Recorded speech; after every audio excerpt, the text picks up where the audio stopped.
Mike's hot. And you're good.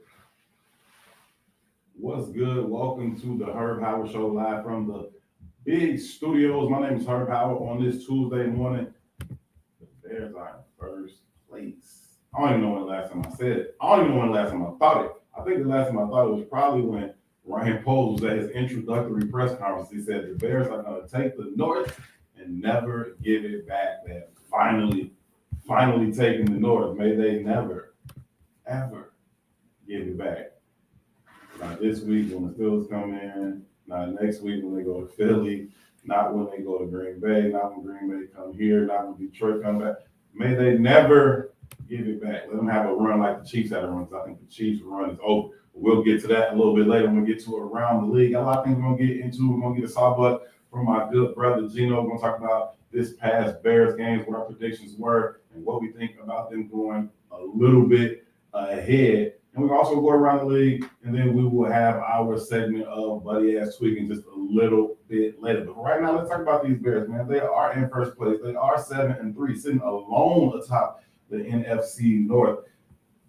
Far away from what they were at 0-2. I certainly wouldn't have believed they would have got here, but they are here. They are happy about being here, as they should be. The schedule's about to turn. We're going to get into a little bit of that as well. But on Sunday afternoon in Minnesota at U.S. Bank Stadium, the lovely, well-designed U.S. Bank Stadium. May Kevin Warren please bring something like that to the Chicago Bears out in Arlington Heights or wherever they're going to put the stadium. Probably Arlington Heights.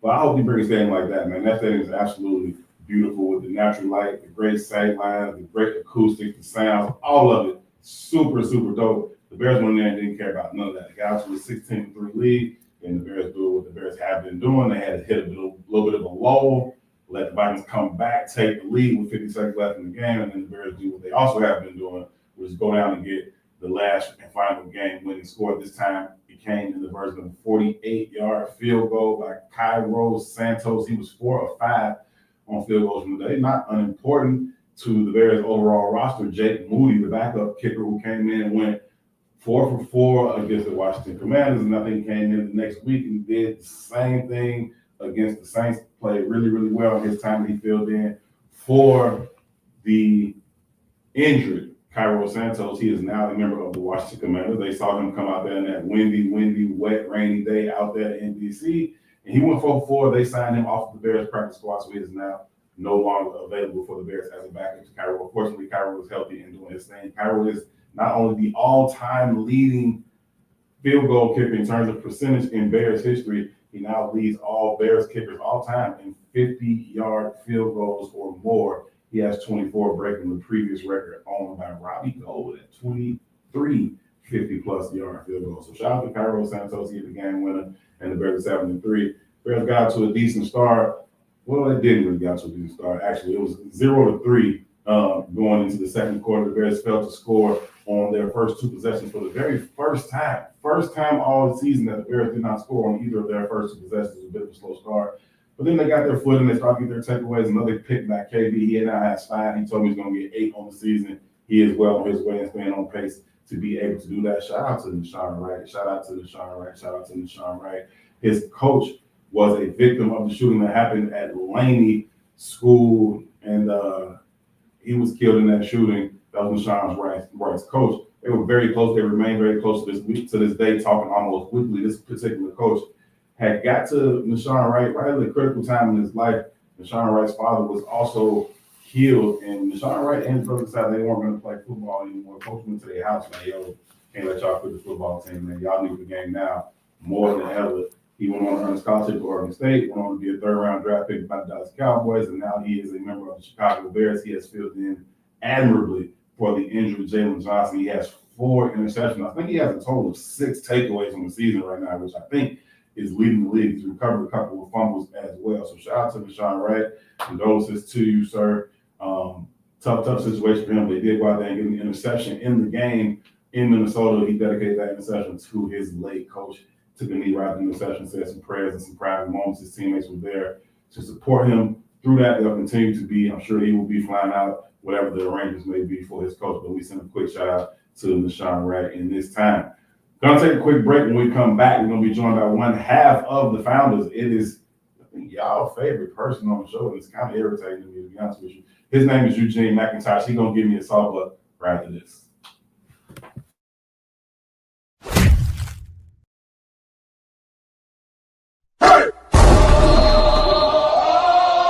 Look, welcome to Plants on the Gridiron. It's Chicago's first and only plant-based tailgate. Here comes the, y'all don't really want it like that. Here comes the, here comes the, y'all don't really want it like that.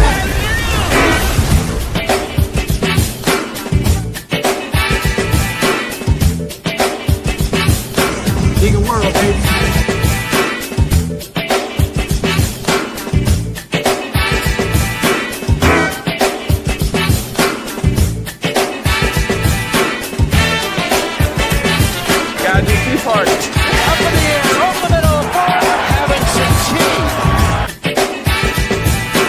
And here's what we love. It is Chicago's most unique event. We combine health, we combine sports, love of football, and you gotta bear down. Chicago Bears, baby.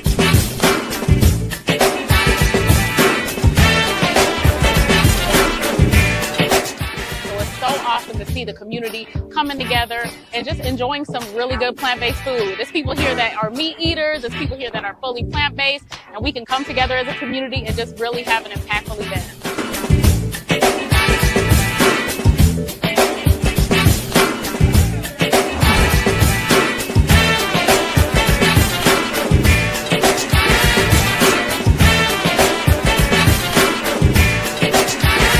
Because we are Chicago homegrown. Come late, the food gonna be gone.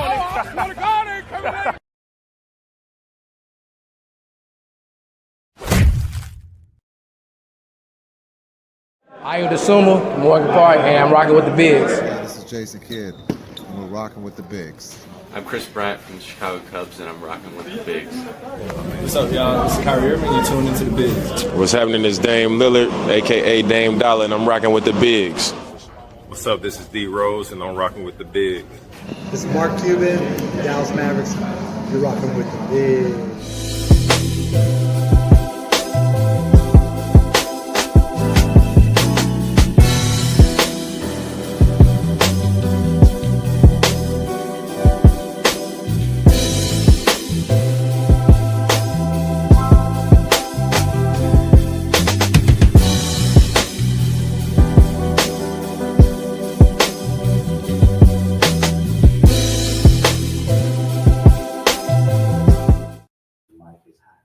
Welcome back to the Herb Howard Show live from the Big Studios. Thank y'all so very, very much for choosing to be here and be a part of the conversation. If you'd like to join it, feel free to leave whatever comments you like. We will read through as many of them as possible, especially those super chats. So feel free to drop them as you feel. Listen, before we get into the Saw Blood segment with Gino, I got to go through some of these stats from Suge. Shout out to our statistician, Suge. He is a faceless character. He wants to be a face so badly. We're going to keep him in the background. Shout out to you, though, Suge, for bringing the stats. Caleb Williams, 16 of 32 on the afternoon Sunday, just 50%, far below the stated goal from the Bears this season for him to be at 70%. He is not really meeting that market right now, but the Bears are still winning the game. He was 16 of 32 on the afternoon, less than 200 yards, no touchdowns, but he did not turn the ball over, and that is a key and critical stat and allows the Bears to continue to win the turnover margin, because the Bears also had 2 interceptions on the day, one by Kevin Byard and one by the aforementioned LaShawn Wright. KB is doing his thing in the interception on the back end. This one was another good interception. He came off a play action. He came up, read the run, recognized that it was not run, bailed out, jumped under the throw to Justin Jefferson, caught the ball, returned it, set the Bears up for a scoring opportunity. They turned it into a field goal. They did not turn it into a touchdown because the Bears did not convert any throwing touchdowns in the red zone. They did have a 1-yard touchdown run by rookie 7th-round pick Kyle Monangai, who continues to impress when given his opportunities. I actually asked Coach Johnson about that in his Monday press conference. He said, listen, he's equally comfortable with both running backs, DeAndre Swift, and Kyle Monangai. He says, I'm equally comfortable with both of those guys getting the ball and what they can do in terms of what the playbook calls for that week and their individual skill sets as well. So right now they're kind of riding the hot hand, seeing who has the better matchup, those type of things. But Coach said he's very, very comfortable with both of those backs in the game right now.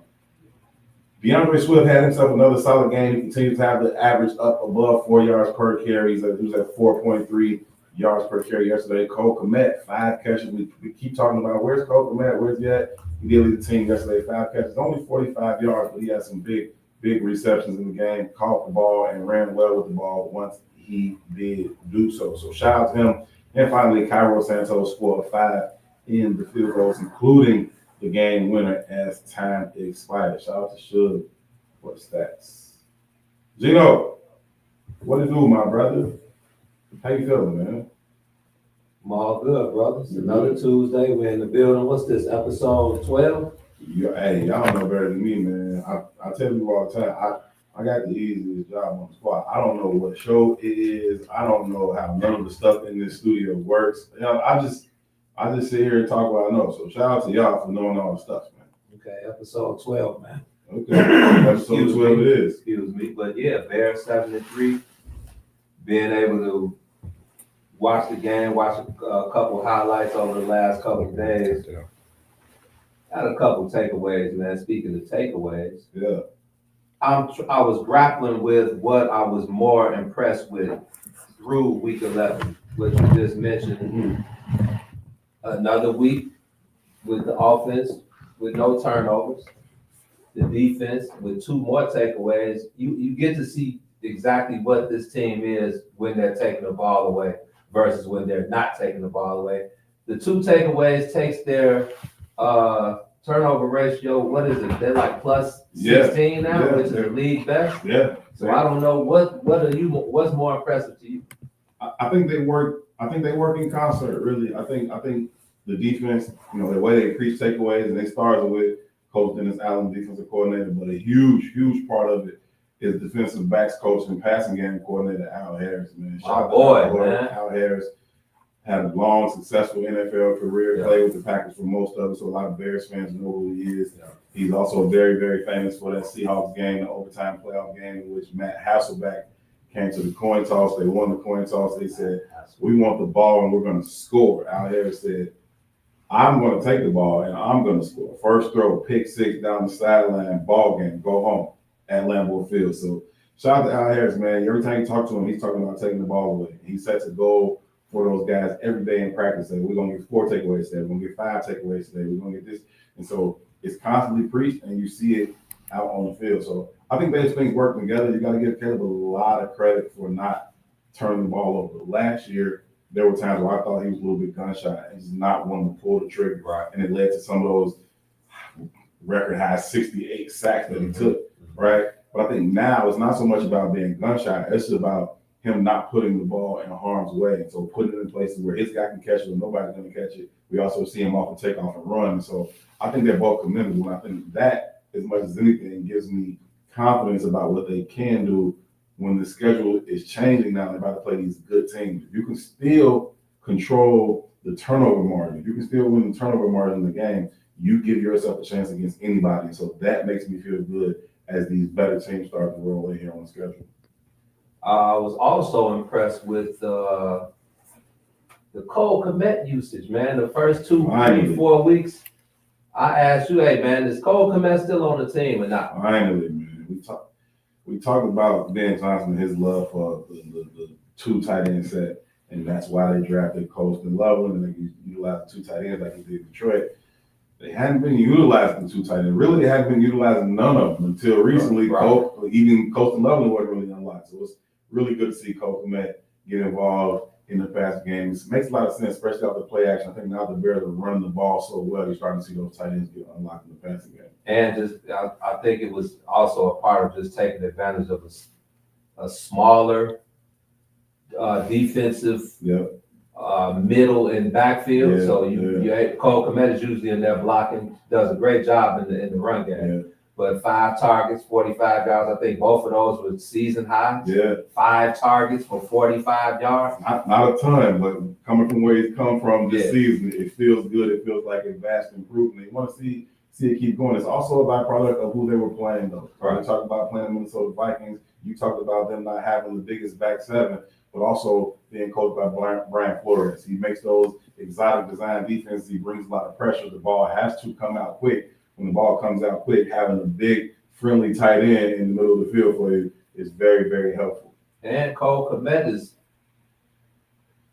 sounds like a car crash when he's putting his head down and getting into those, getting into those linebackers and them DBs, man. A lot of them guys gonna start thinking twice before they go up top. They better start trying to get those ankles. I don't think people realize how big Cole Kmet is, man. That is a big man, dude. He's 6'5", he's 265, he's solid, and he's an athlete. He can run, so he's actually moving with all that size and weight on him. And the DB's name is escaping me right now, but he found out in the real way on the sideline. He tried to come in there and duck his head. Cole ducked his head, but he didn't get up for about 3 or 4 minutes, and then he had to go to the lieutenant and checked out for concussions, make sure he knew his name, his mama name, what day of the week it was, and all that. He did come back, which we love to see. Don't want to see nobody get hurt, but bringing down Cole Kmet is more than a notion.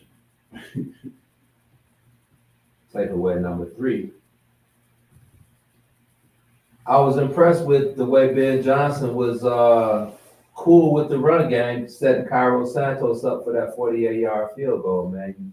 Like you said, DeAndre Swift, Calvin, got to continue to do that thing week by week. Let's not even put Caleb in that position. Wasn't one of Caleb's best games this week.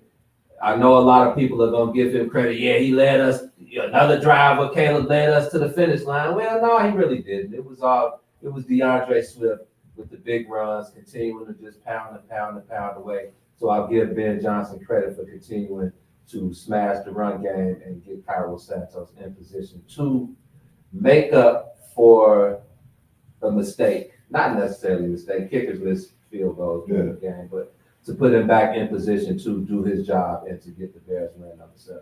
Yeah, I thought it was an interesting dichotomy. You know what I mean? Trying to figure out, okay, is this about faith in the offensive line and the running backs, which it surely is? Is it also about Caleb's not having his best day? Like you said, he's only throwing for 50% to that point in the game. And so you also got to deal with, again, Brian Flores. You got to know who you're going against, and he's going to bring those exotic pressures. And the last thing you want is for you to take a sack that puts you out of field goal range for a game-winning attempt. And so I think they felt good about, where they were. I think they started at the 40, and so you've been talking about a 58-yard kick. That's a little beyond Cairo's range. Just a little bit. I feel good about Cairo to 55. Okay. And 55 is the new 45. 65 is the new 55, right? Yeah, but not for Cairo. You don't have that kind of leg strength. He has a ton of accuracy, and he plays the wind extremely well at Soldier Field.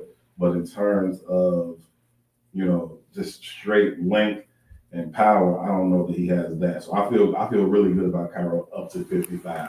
At 58, a little bit concerning, but the Bears feel good about their ability to pick up at least 3-4 yards and get them inside that 55. So I think that's what Coach Johnson is thinking. Don't want to take a sack from Brian Flores' defense. Caleb ain't been accurate anyway, and we want to use up all this clock too. So I think all that factored into it. Having faith in the offensive line, man. What you've been seeing from those guys up front, they continue to gel. They've been healthy. I mean, relatively healthy, NFL healthy. I mean, the offensive linemen, they all banged up. Darnell Wright been playing with the elbow. Everybody been playing with something, but they've been starting the games. You look at, from left guard to right tackle, they've started all the games. I think that is critically important for what they've been doing as they've gotten this running game going. So I think he's had a lot of faith in them and not so much faith in his passing game and their ability to hold up against Flores. And, fortunately, Cairo made it make sense, and he was able to tuck that ball just inside the left or right. It wasn't dead center and half the net, but it was good. As long as it ain't wide left or wide right or double joint. Be all good. What about the OZ versus Luther Burden decision moving forward? Do you think we saw Luther Burden drop a couple passes this week? Yeah. Obviously, we saw Alameda not getting the reps that he's been getting the last few weeks. Maybe that's why the Redskins were like, we good. Yeah, I mean, listen, I still think that Olamide Zaccheaus is a very good receiver. I think he's a very useful weapon in the offense, and I think, it is what it is. He's had some drops lately, and Luther Burden has been continuing to make plays, and so, as a coach, you gotta have faith in what you're seeing, right? If you're seeing Olamide drop the ball, and you're also seeing, Luther Burden continue to make plays when his opportunity is given, you give Luther Burden more opportunities. He's a young guy. You drafted him early. You got big plans for the future for him, so let him get his opportunity. On that one play where he came across the middle and he had his own drop, and it was actually kind of punched out for him. They thought maybe it was a fumble for a quick second. Right. You go back and look at that ball, and Caleb can throw a much better ball. It was a duck. It's wobbling through the air, and what that does is it just slows everything down a little bit. If he throws that a tight spiral on the line, which Caleb is more than capable of doing, right.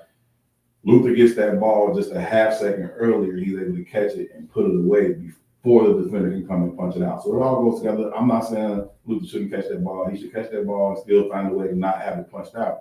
But a better ball gets to him just a tick earlier. He's able to catch it and put it away. That was a duck from Caleb, and he knows it.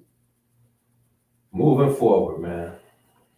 Now is the real test. It's cracking now. Yeah, and it's. I mean, they might catch enough. They might duck some more smoke, man. Look, who would have thought looking at the schedule in 2 weeks they would have ducked Lamar Jackson and Joe Burrow? They might be ducking Aaron Rodgers this week. Aaron Rodgers ain't happy. It's my left hand, bro. Yeah, I agree with you. I think if there's any way he can play, he will play. He's a landlord. He's gonna come back to the crib and he's gonna want to play. But if it's a significant and more legitimate injury that literally, you don't want to put him out that position where he's gonna hurt himself or hurt the team. Okay, right? But if there's a way for him to play, I think the landlord would be out there in Soldier Field. Pull those comments up. I saw a question I wanted to. That one. Her question for you: with JJ's window being open, is it 3 weeks to practice, or he has to wait 3 weeks to be activated to play? So what it is he has a 21-week window. 21-day window. I'm sorry, 21 weeks. That's correct. 21-day window for practice, right? That means he's going to be out there practicing, and they have 21 days to activate him. Okay. If they don't activate him within those 21 days, then he's got to go back on IR and he's going to be done. Okay. Right. So that's what it is. Doesn't mean that they have to wait. They can activate him today if they want to.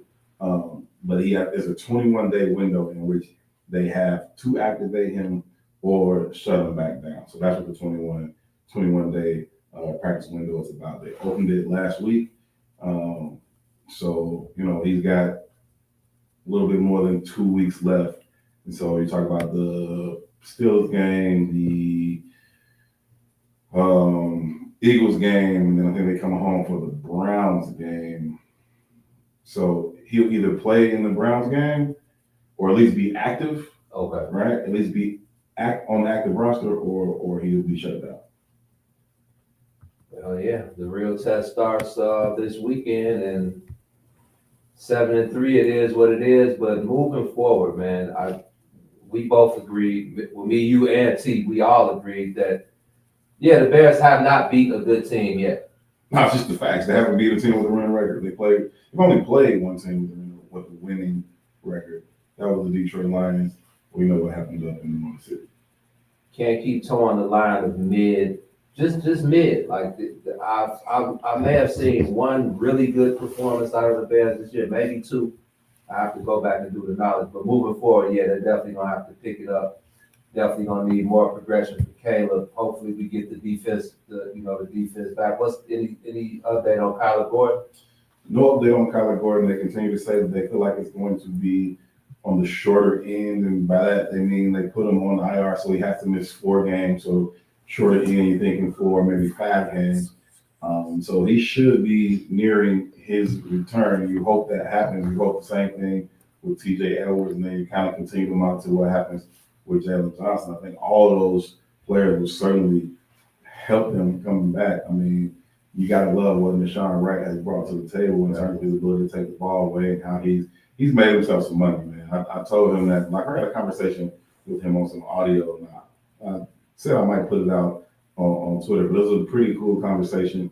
just talking about him and what this season has been, how he came from relative obscurity. I'll be honest, I didn't know who he was when he got to the Bears this spring. We have to talk about how to pronounce his name. Is it Nashawn? Is it Nashawn? Like, what is it? And so he's made a name for himself in this league. He's got 4 interceptions, a couple other fumble recoveries, and he's made himself some money. Whether that's going to be here in Chicago or not, who knows? But he's made himself some money. And, shout out to Deshaun Wright. That being said, Jalen Johnson is an elite corner in this league. He's one of the best corners in the league. 2-time, back-to-back Pro Bowler, all-pro cornerback. So when he comes back, if he's healthy and he's ready to go, you feel like that's an upgrade no matter who's over there. And like you said, then once everybody gets healthy, you continue to get guys back. Now you got guys going back to their original positions. It makes the special teams a little bit stronger. Yep. All of that's going to come. It's going to be a bit of a trickle-down effect to what you're doing. But you've also had an opportunity to find some guys. Exactly. You know what I mean? Within these injuries, you found Deshaun Wright. You've seen Noah Slew step up and play some good ball. You've seen what Austin Booker could do at the defensive end position. He continues to play at a really, really high level in terms of getting pressures and hits on the quarterback.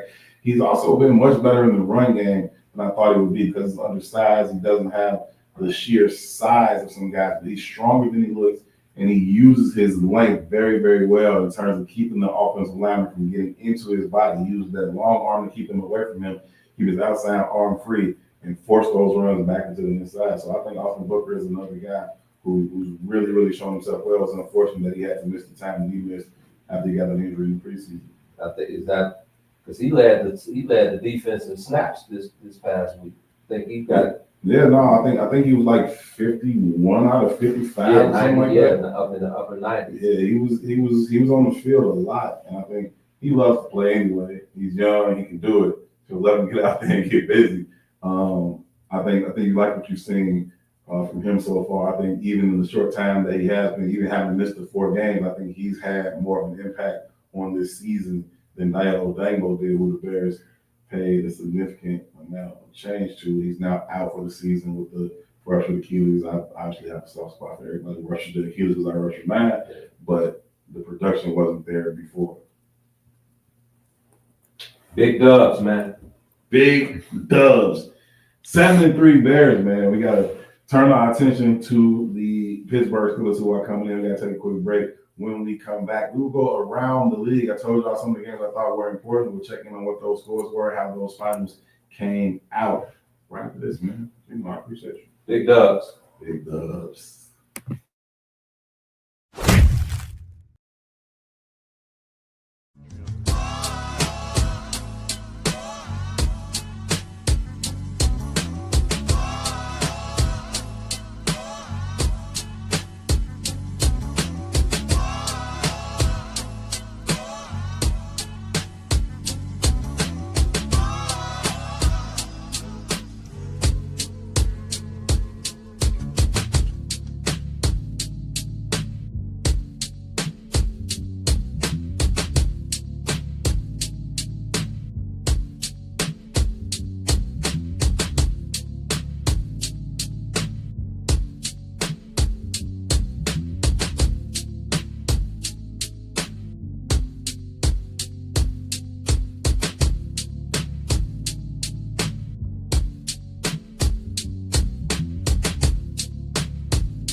What's good, family? Welcome back live from the big studio. This is the Herb Howard Show. I happen to be Herb Howard, man. Thank y'all so very much for choosing to be a part of this conversation. Make sure y'all drop y'all comments. Any questions or comments y'all have, we'll try to get to them before the end of the show. Shout out to the sponsors, man. Not only the ones that you saw, but shout out to Moore's Brewing Company, who you just saw as well. Keep the cans on deck for them. Shout out to Famo, man. Family and money only. Westside 290 brand. Some of y'all might have seen these kicks hanging back down here. I'm not going to get into what that's about. It has a very direct Bears connection. Some people know what it is. It's one of those things we just leave up there, and if you know, you know. But let's take a second to hop around the league. I told y'all some of the games I would have my eye on other than the Bears-Vikings game. You know the Bears won 19-17. They are 7-3 and in first place alone atop the NFC North. They are alone because, and we go to the Lions-Eagles team. The Lions went out to Philadelphia, and I told you, Gene, I told you they was going to take that L, and the Bears were going to be in first place. Eagles beat them 16-9 as a defensive struggle. Two really, really good teams. I didn't expect it to be a high-scoring affair, but the Eagles did enough to win 16-9, and as a result, the Lions are 6-4. The Bears are 7-3. Shout out to the Eagles for handling business for us, man. The Bears and the Eagles have actually been handling business for each other all season long. I think that the Eagles are 3-0 against the NFC North, and the Bears are 3-0 against the NFC East. The Bears have beaten the Giants, the Cowboys, and the Commanders, helping out the Eagles in their division, while the Eagles have beaten the Lions, Packers, and Vikings, helping out the Bears in our division. The two will clash though in 2 weeks. Something has to give. Somebody is going to break the trend of winning all the games in that division coming up here soon when the Bears go out to Lincoln Field in Philly in a couple of weeks. Chiefs. I think it's about time to pronounce this era dead. It has been a wonderful reign. It has been a wonderful kingdom. Chiefs kingdom 1587. I blame Taylor Swift. It was all good before Taylor Swift got involved and they made it a Swiftie show. And they started putting her on the TV screen 50 times every Chiefs game. And what's his name? Travis Kelce started going back to his weird cuts. When he was with the taper, with the beard, and he was with the sister, everything was going smooth. Now he's with the billionaire, and I'm not knocking that. But ever since then, it's been downhill for them boys. They are 5-5. They lost to the Broncos in the Mile High City, 22-19. They are 5-5. They are not going to win the West. They will struggle to find their way into the wild card. I'm not saying they can't get in, but I am saying this era of dominance, this reign that they have been on since Patrick Mahomes and Andy Reid combined to take over, that thing is over with, done. RIP to the Chiefs kingdom. Seahawks at the Rams, another good game. Two really, really good teams. Both came in 7-2 records, I believe. 21-19, the Rams came out victorious. I got to give Gene a shout out on that. I picked the Seahawks to win. I thought the defense was a little bit better, but the Rams got the job done at home at SoFi, 21-19. It's going to be continued. It's going to continue to be two good teams. I expect both of them to still find their way into the postseason. The Steelers, who we see coming to Soldier Field next week, maybe with, maybe without Aaron Rodgers, they defeated the Bengals. Actually, they blew the Bengals out 34-12. That's how you're supposed to deal with the Bengals, period. They beat the Bengals 34-12. Aaron Rodgers did go out with a hand injury. There are reports that he has a small break in a bone in his left non-throwing hand wrist. We will see what impact that has on him starting or not starting when they come to Chicago. The Bucs and the Bills, another interesting game to have my eye on because the Bucs are one of the better teams in the NFC. They'll probably be in the postseason. They will be in the postseason. Ain't nobody in the NFC South except them, the Saints, the Falcons, and I am drawing a blank on who the other NFC South team is. Saints, Falcons, Bucs, Panthers. The Panthers, who are a little bit better ball than most people expected, but I expect the Bucs to win that division and still be in the playoffs. They did take an L this week, though. They went up to Buffalo. 44-32 was the final score. High-scoring affair. Josh Allen and them got it done as the weather continues to turn up in Buffalo and gets cold and snowy. I don't think anybody is going to Orchard Park and coming back victorious. Those are the games I have my eye on around the league. They all have some impact on the Bears, whether it's across the conference in the NFC and playoff seeding, or directly about teams coming into the crib like the Steelers are next week. Got to take our final break. When we come back, y'all know what time it is. Buddy ass tweaking. Y'all probably think I'm going to go with Buddy ass, and I'll mention at the end of the post-game show, but we're done with that. We moved on. I do have an update if I want to give it to y'all. I'm not going to give it to y'all. People got to make their apologies as loud as their accusations or whatever. Buddy ass tweaking when we come back.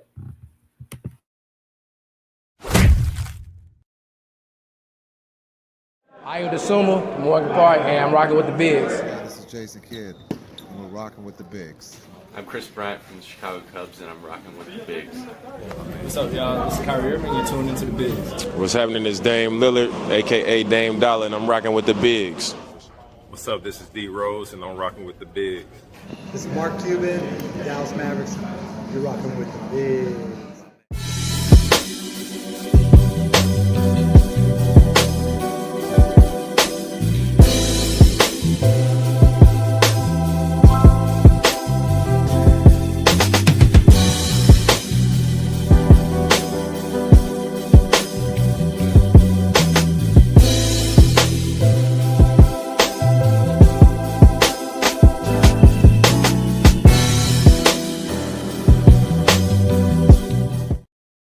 It is now time for what has quickly become the favorite segment of the Herb Howard Show. It is Buddy Ass Tweaking. Who in this world, whether it's in football or not in football, has been around here with absolutely egregious behavior, doing things that have no business being done? This time it happens to be inside the NFL. We will head over to the Cincinnati Bengals, where all-world wide receiver Jamar Chase chose to open his mouth, gather an amount of saliva, spit it at Steelers defensive back Jalen Ramsey. I don't know what's going on in the NFL right now. We know the league started, the season started, the very first game where you had the Eagles and the Cowboys in week 1, and Jalen Carter got kicked out of the game before the game. How do you get kicked out before the game started? Jalen Carter spit at quarterback Dak Prescott. He was kicked out of that game before it even started. Now you have Jamar Chase, who has now been suspended for a game for spitting at Jalen Ramsey. The NFL has to get this under control. So I'm glad as a big name player like Jamar Chase, they can make an example and say, hey, we suspend Jamar Chase. We'll suspend anybody. Keep your spit to yourself. Me, myself, personally, I think it's the most disrespectful thing you can do to somebody other than mentioning them on your podcast when they ain't got nothing to do with you. Stop spitting at people, Joe. What is wrong with you? I would rather somebody come up and slap me in my face, punch me in my face, kick me, trip me, do it. You spit on me, it's gonna take the National Guard and some more to keep me off you. I'm at you until I get you, like, period. I'm not doing nothing else until I get my hands on you. I will chase you from here to San Francisco. What is wrong with you spitting on people, man? That is the most egregious, insane thing you can do. Jamar Chase, you don't like Jalen Ramsey? Put your dukes up, my boy. Put your hands on him. Do something else. I can respect that. I don't have no respect for nobody going around spitting on nobody else. It's disrespectful to the maximum degree. Completely unacceptable. Jamar Chase is definitely, hey, Buddy Ass is tweaking. Sir, don't ever do that again, dude. Like, ever in your life to nobody. What's wrong with you, man? This has been the Herb Howard Show. Thank y'all so much for tuning in. Please make sure before you get out of here, you hit the like button. Make sure you subscribe to the page. Set the alert so you can remind us every time we go live. And please share with at least one football fan that you think will enjoy or add something to this particular show. Huge shout out to my brother P.I. doing all of the hard work behind the camera, which is actually not even true today. He turned over half the duties to the boss man. T is over there working hard right now. He is focused. He is sweating. I don't know what's going on, man. Y'all should see T over there. He is working real hard. But shout out to the boss man for being the boss man. As always, shout out to Jake for giving me a solid, but most importantly, shout out to y'all for tuning in, man. We will see y'all on Friday for a pregame version of the Herb Howard Show. The Bears get set to take on the Pittsburgh Steelers. Till then, y'all be good to each other. Peace.